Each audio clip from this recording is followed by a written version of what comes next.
الحمدللہ رب العالمین والصلاة والسلام علی سید المرسلین۔ ایک بھائی کا سوال آیا کہ آیا ایسے تعلیمی ادارے میں اپنے بچوں کو پڑھانا جس میں اسلام کے خلاف باتیں ہوتی ہوں تو یہ کیسا ہے؟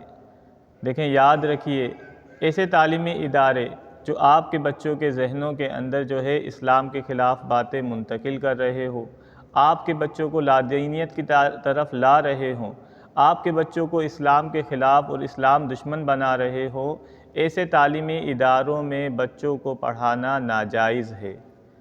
یہ بچے جو آپ سمجھ رہے ہیں کہ آپ کا مستقبل بنیں گے، ہم نے خود دیکھا ہے کہ ایسے بچے جو بڑے ہو کر ڈاکٹر بن گئے، انجینئر بن گئے، پائلٹ تک بن گئے، ان بچوں نے بڑے ہو کر اپنے ہی والدین کو پکڑ کر اولڈ ہاؤسز کی نظر کر دیا، اور یہ ہم دیکھ رہے ہیں کہ ہمارے معاشرے میں اولڈ ہاؤسز کا قیام مزید بڑھتا جا رہا ہے۔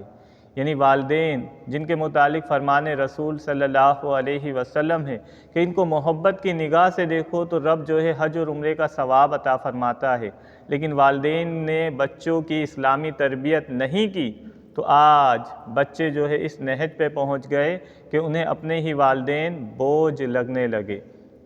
والدین کی ذمہ داری ہے کہ وہ اپنے بچوں کو دین اسلام کے قریب کرے، حکم الہی کو جو ہے بجا لانے کی ترغیب دے۔ اللہ نے قرآن میں ارشاد فرمایا، یا ایھا الذین آمنوا قوا انفسکم واہلکم نارا، اے ایمان والو اپنے آپ کو اور اپنے بچوں کو اس آگ سے بچاؤ جس کا ایندھن انسان اور پتھر ہے۔ جب یہ آیت نازل ہوئی، صحابہ اکرام بارگاہ رسالت میں حاضر ہوئے اور عرض گزار ہوئے کہ یا رسول اللہ صلی اللہ علیہ وسلم، ہم اپنے آپ کو اور اپنی اولاد کو کس طرح جو ہے جہنم کی آگ سے بچا سکتے ہیں؟ تو اللہ کے رسول نے فرمایا، انہیں اللہ تعالیٰ نے جن چیزوں کا حکم دیا ہے ان کو بجا لانے کا کہو، اور جن چیزوں سے اللہ رسول نے منع کیا ہے ان سے رکنے کا کہو۔ اور یاد رکھیے، والدین کے لیے اولاد صدقہ جاریہ کب بنے گی؟ جب اس کی تربیت اسلام کے مطابق کی ہوگی۔ فرمان رسول صلی اللہ علیہ وسلم ہے کہ 3 چیزیں آپ کے قبر میں جانے کے بعد بھی آپ کو نفع دیتی ہے۔ یعنی آپ بچوں کی تربیت میں سے غافل رہے تو یہی تربیت کی غفلت آپ کے لیے باعث حسرت بنے گی، اور اگر آپ نے بچوں کی اچھی اور اسلامی تربیت کی، اس کا ثمر آپ کو قبر میں بھی پہنچے گا۔